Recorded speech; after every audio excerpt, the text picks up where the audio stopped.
कि केजरीवाल जी जेल में हैं, इन्हें इस्तीफा देना चाहिए। क्या केजरीवाल जी को इस्तीफा देना चाहिए?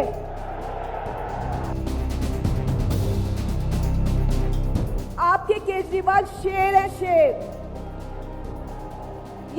ये ज्यादा दिन तक उनको जेल में नहीं रख पाएंगे। सभी साथियों को मेरा नमस्कार। आज आपके अपने केजरीवाल ने जेल से आपके लिए एक संदेश भेजा है। इस संदेश को पढ़ने से पहले मैं आप लोगों से कुछ पूछना चाहूंगी। हमारे प्रधानमंत्री मोदी जी ने मेरे पति को जेल में डाल दिया। क्या प्रधानमंत्री जी ने सही किया? क्या आप सब मानते हैं कि केजरीवाल जी एक सच्चे देशभक्त और ईमानदार इंसान हैं? क्या आप मानते हैं कि केजरीवाल जी एक सच्चे देशभक्त और ईमानदार इंसान हैं? ये बीजेपी वाले ये कह रहे हैं कि केजरीवाल जी जेल में हैं, इन्हें इस्तीफा देना चाहिए। क्या केजरीवाल जी को इस्तीफा देना चाहिए? क्या उन्हें इस्तीफा देना चाहिए? केजरीवाल जी को इन्होंने गिरफ्तार कर लिया। आपके केजरीवाल शेर हैं, शेर। ये ज्यादा दिन तक उनको जेल में नहीं रख पाएंगे। करोड़ों लोगों के दिल में बसते हैं केजरीवाल।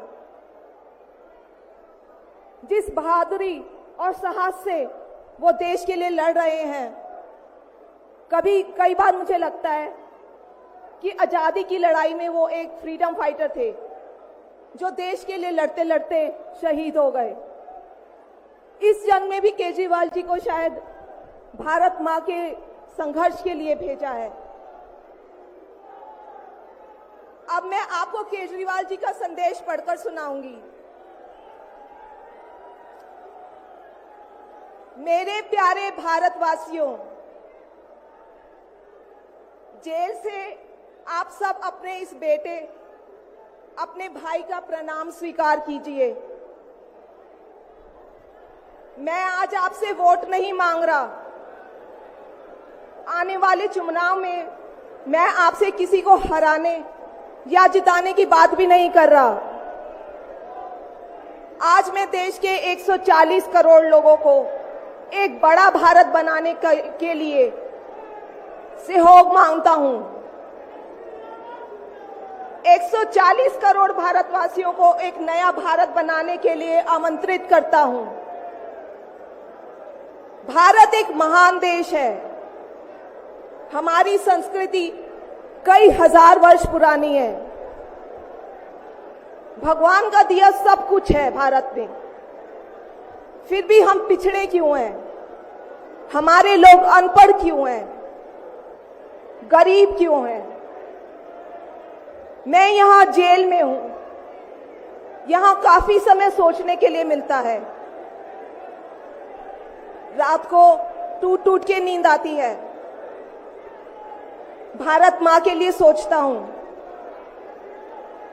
भारत मां बहुत दुखी है। भारत मां दर्द में है, दर्द से कराह रही है।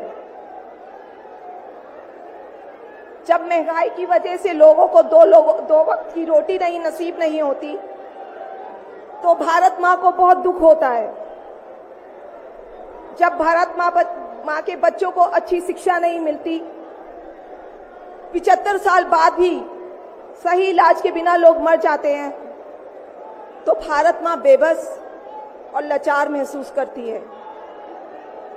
जब देश के कई हिस्सों में लंबे लंबे पावर कट होते हैं, सड़कें टूटी हैं, 75 साल बाद भी हालत खराब है, तो मां को बहुत पीड़ा होती है।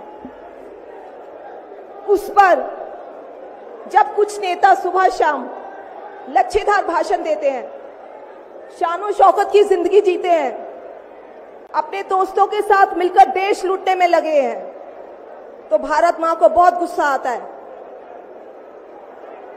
ऐसे लोगों से भारत मां को सख्त नफरत है। आइए मिलकर एक नया भारत बनाते हैं, 140 करोड़ लोगों के सपने का भारत, एक ऐसा भारत जहां हर इंसान को भरपेट खाना मिलेगा, हर हाथ को काम मिलेगा, कोई बेरोजगार नहीं होगा, कोई गरीब नहीं होगा, कोई अनपढ़ नहीं होगा, हर बच्चे को अच्छी शिक्षा मिलेगी, चाहे वो अमीर का बच्चा हो या गरीब का, हर बीमार को अच्छा इलाज मिलेगा, चाहे वो अमीर हो या गरीब। देश के कोने कोने में 24 घंटे बिजली होगी, देश के हर गांव में शानदार सड़कें होंगी। एक ऐसा भारत होगा जो पूरे विश्व में शिक्षा का केंद्र होगा, जहां दुनिया भर के युवा पढ़ने के लिए आएंगे। एक ऐसा भारत बनाएंगे जो साइंस और टेक्नोलॉजी में वर्ल्ड लीडर होगा। भारत के अध्यात्म को दुनिया के कोने कोने तक पहुंचाएंगे। एक ऐसा भारत बनाएंगे जहां कोई ऊंच नीच नहीं होगी, नफरत नहीं होगी, मारपीट नहीं होगी, गाली गलौज नहीं होगी, जहां सबको न्याय मिलेगा, प्रेम और भाईचारा होगा। आज मैं देश के 140 करोड़ लोगों को ऐसा भारत बनाने के लिए आह्वान करता हूं। यदि आप सब इंडिया गठबंधन को मौका देते हैं, जिम्मेदारी सौंपते हैं, तो हम सब मिलकर ऐसे महान राष्ट्र का निर्माण करेंगे। केवल नाम में इंडिया गठबंधन नहीं है, दिल में इंडिया है, दिल में।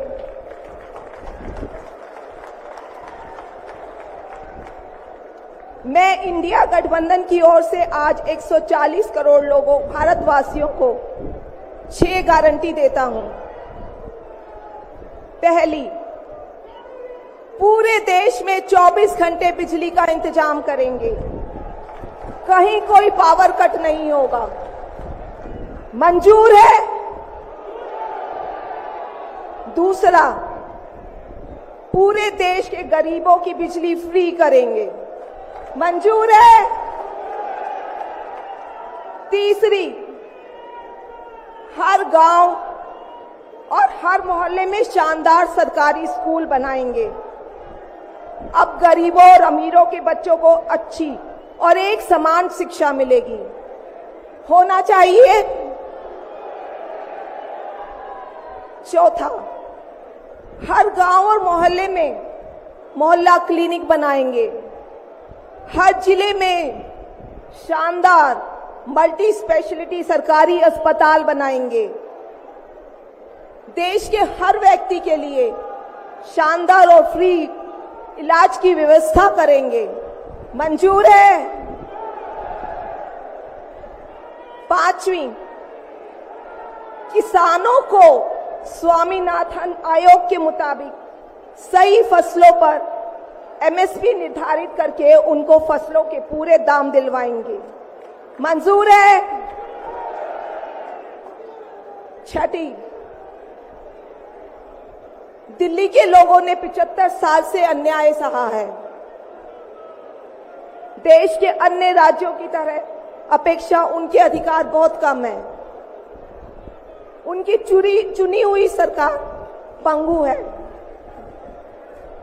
ये अन्याय हम समाप्त करेंगे, दिल्ली वासियों को उनका हक दिलाएंगे, दिल्ली को पूर्ण राज्य का दर्जा दिलवाएंगे, मंजूर है? मैं आज ये ऐलान करने के लिए अपने सभी इंडिया गठबंधन के साथियों से माफी मांगता हूं,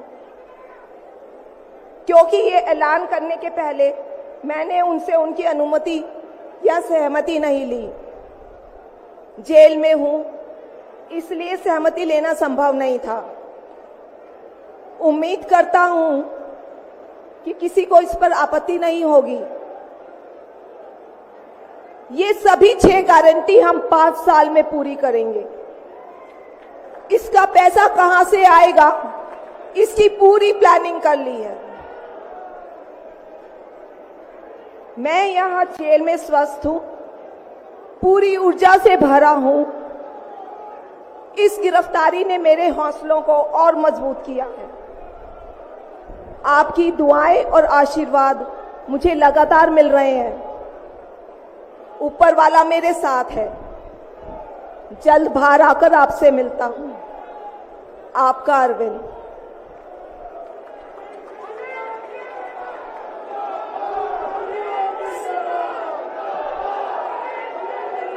सभी लोगों का आशीर्वाद और प्यार भरपूर मिल रहा है मेरे पति को। अपना ये आशीर्वाद बनाए रखना।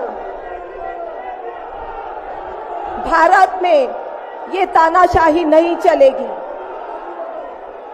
हम लड़ेंगे, जीतेंगे। अंत में मैं सभी लोगों, इंडिया अलायंस के लोगों का भी, साथियों का तहे दिल से धन्यवाद करती हूं कि इस घड़ी में आप सब हमारे साथ खड़े हैं। धन्यवाद। जय हिंद। हेलो। अरविंद केजरीवाल, अरविंद केजरीवाल, लड़ाएंगे, लड़ाएंगे, लड़ाएंगे, लड़ाएंगे। मैं बहुत धन्यवाद करूंगा सुनीता केजरीवाल जी का कि वो पहली बार मंच पे आई और उन्होंने अपनी बात भी रखी और अरविंद केजरीवाल जी का संदेश आप सबके सामने दिया। और ये बहुत बड़ी बात है कि आज अरविंद केजरीवाल जी जेल में हैं, मगर आज भी उनके दिल में ये बात है कि इंडिया कैसे जीते, इंडिया का गठबंधन कैसे जीते। ये बहुत बड़ी बात है। एक बार जोरदार तालियां आप अपने नेता अरविंद केजरीवाल जी के लिए बजा दीजिए। मैं अब मंच पे बुलाना चाहूंगा खुर्रम उमर साहब को कि वो अपनी बात आपके बीच में रखें। खुर्रम उमर साहब।